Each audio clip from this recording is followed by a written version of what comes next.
Kalash people, more than 4,000 people are living in this backward area, Rambur, Bamburet and Birir. And we are having our unique culture, traditional festivals, ceremonies, and still we celebrate in this area. Okay, this is a big headdress that's used for some special vacations like funerals and festivals. Yes, it's really heavy. Yes, so they can wear it on top of the small one. Gosh.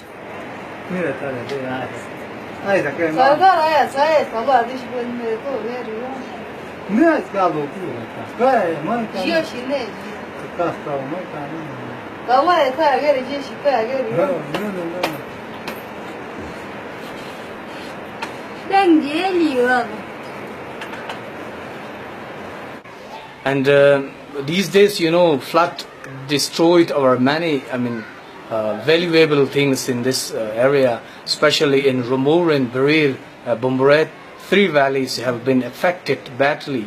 Mud, break, landslided and break the glacier. And glacier came to the water and water become a flood. So it came down with the big stones, big trees. And it was, a tragic moment for us to see this kind of dangerous thing. It was at night time. Otherwise, when it was in daytime, many people will be heart attack and they died because of these tragic moments. So about the Kalash, these were the people who once ruled Chitral, and they had a territory of over 16,000 square kilometers, whereas now the same people are restricted to just 3 small valleys and their total population isn't more than 4,000 people. But having said that, they are still very special people in the sense that in Pakistan they are still following their own religion, they're following their own customs. It also goes to the credit of the government of Pakistan that they are not disturbed so far, whereas the same tribe who used to be in Afghanistan, they were all forcibly converted by the king of Afghanistan, Amir Abdul Rahman. And here in Pakistan, they still are like they used to be 100 years or more ago. Now the issue with them is that we're all worried, even here, all of us in Chitral, that the few 4,000 people that have been left, they might get converted also, not because anyone is forcibly converting them.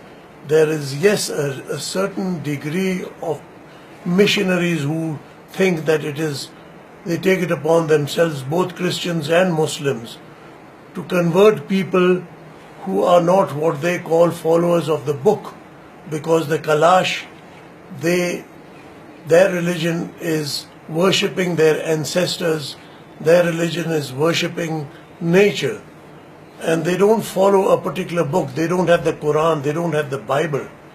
So some of these missionaries think that they probably will find themselves a place in heaven if they can convert some of these poor Kalash people.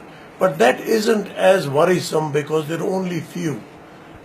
They are in a way protected by the government of Pakistan. What is worrisome is that some of these difficult traditions that the Kalash have, for example, if there is a wedding, they have to sacrifice that many goats, which could be anything from 20 to 40. And similarly, if there's a death in the family, they have to sacrifice the same amount of goats. Now this is becoming very difficult economically for them. So the easiest thing for them is to convert and say that we don't have to do this because we have become Muslims. So it is this that has got to be kept in mind in order to help them to retain their flavor and retain their customs and retain the way they are by helping them out economically. Tourism was doing this to a certain extent, but now the tourists are no longer visible in Pakistan. many of the small hotels where these backpackers used to come and stay are all empty.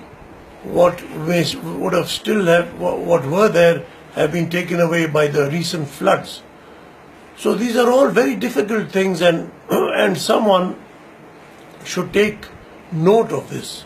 In my own small little capacity, I contacted the UNICEF, and I asked them if they can help us to make the Kalash valleys a World Heritage Site.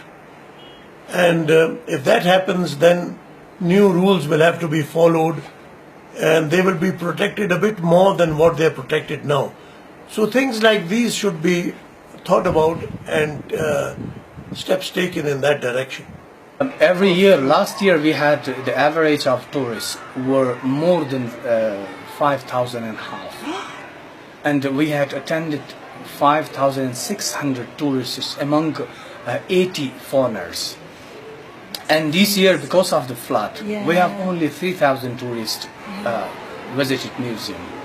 And it's a kind of a loss for us as well, because tourists can bring some money for the people, for the locals. Yes, of course. So because of this flood, and these opportunity have been also lost. And we are actually hoping for the next years if we could make some good things that we can invite tourists for this. Yes, well, at least you're opened up now, the road, because that stopped anybody getting The thing is that now FWO, the Federal Working Unit, took responsibility to make this road. I hope for the next years they will complete it.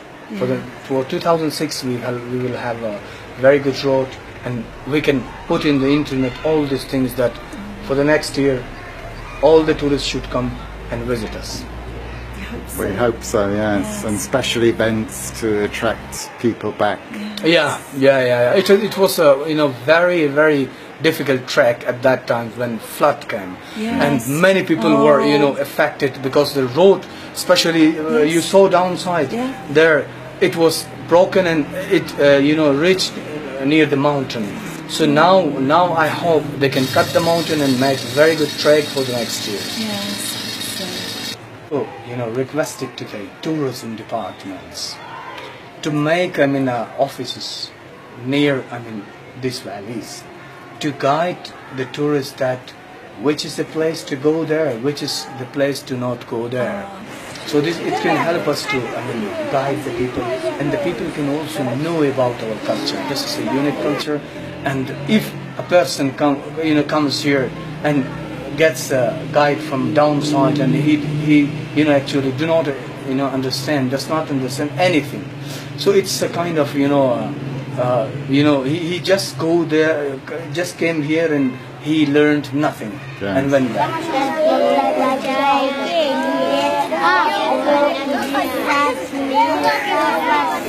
So small offices can help the tourists to guide about our culture and guide about our area as well. What are the biggest sort of factors, sort of risks of the Kalashi people? Is it commercialization, Muslim communities moving into the valleys, just modern life, the internet?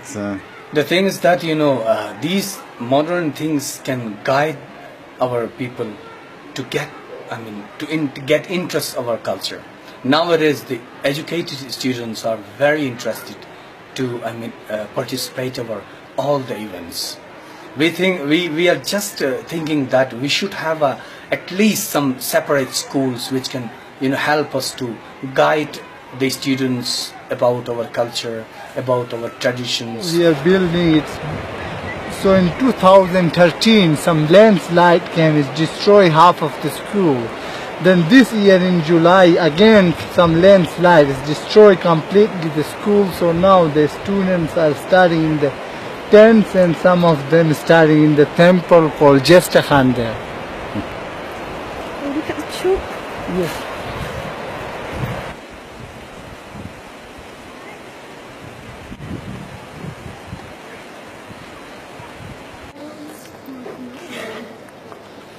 How old am I?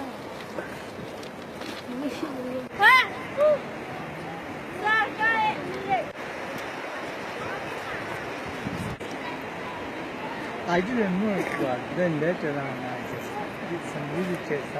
And so they will build a school, but it will take time, maybe 1 or 2 years, Yes. slowly. 1 or 2 years, but we think More than 1 year and a half, 2 years.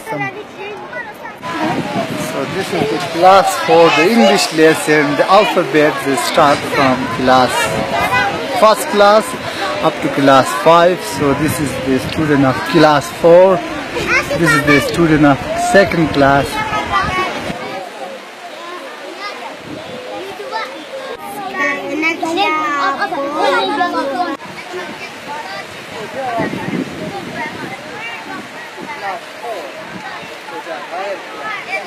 There's some dry red beans, tomatoes, walnuts, and 4 or 5 different kind of beans that we dry them for the winter, and also mulberries. We dry and use them in the winter time. Yes.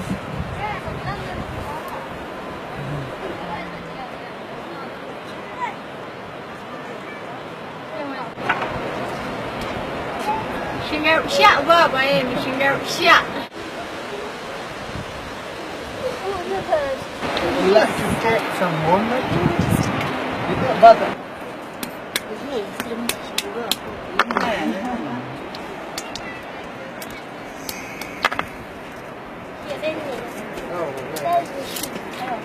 So they put them in all dry, so now the weather is a bit raining, so we collect them. A typical Kalashi house, and for that matter a typical Chitrali house of the old days, consisted of only one room, and that room would be used as a bedroom, it would be used as a kitchen, it would be used as a store place, and it would be used as a guest room too. Now the room would have just one source of ventilation, which would be a hole in the roof. There would be no windows, and that was mainly because to keep the warmth in, and of course also it was as a result they had a lot of eye trouble because of the smoke that would emit from the room in winters.